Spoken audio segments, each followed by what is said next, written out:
بسم اللہ الرحمن الرحیم۔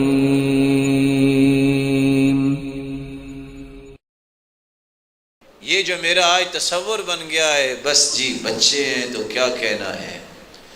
جب ایک شیخ سے کسی نے عورت نے سوال کیا، شیخ میں کیا کروں، میرا بیٹا فجر کی نماز نہیں پڑھتا، تو کہا اس کو اٹھاؤ، کہا وہ نہیں اٹھتا، پھر کہا اس کو اٹھاؤ، ذمہ داری ہے تمہاری، کہا وہ نہیں اٹھتا، کہا باللہ علیک مجھے ایک بات کا جواب دے دو، جس کمرے میں وہ سویا ہوا ہے، اے سی لگا ہوا ہے، اگر آگ لگ جائے تو کیا کرو گی؟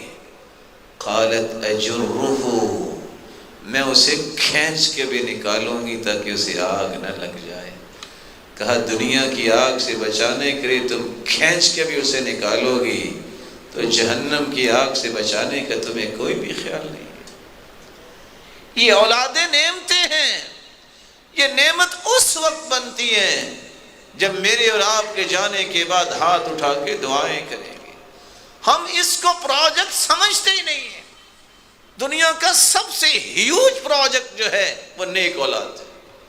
رسول اکرم صلی اللہ علیہ وسلم نے فرمایا قیامت کا دن ہوگا، پہاڑ ایک نیکیوں کا آئے گا، درجہ بلند ہو جائے گا، بندہ سوال کرے گا یا ربی انا لی ھذا، یہ درجہ کیسے مل گیا؟ انا عارف اعمالی، مجھے میرے اعمال کا پتہ، میں نے تو یہ نیکی نہیں کی۔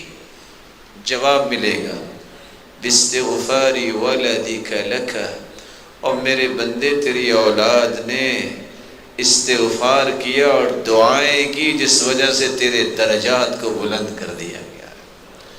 ان اولادوں کو نعمت بنائیے، ان کی تربیت کیجیے، اس طرح ان کو بنائیے کہ 100 سال گزرنے کے بعد بھی تم قبر میں ہو اور تمہارے لیے دعائیں ہوتی نظر آئیں۔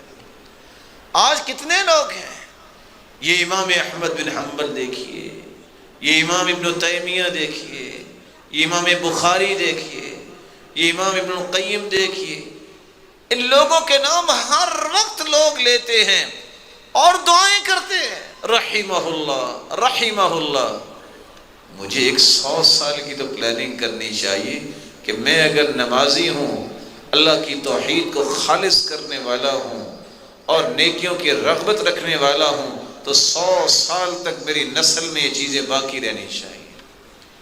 پلاننگ کیجئے، سال کا آغاز ہے، پچھلے گناہوں سے توبہ کرنے کے بعد روزہ رکھیے، پلاننگ کیجئے۔ یا ایھا الانسان ما غرک بربک الکریم۔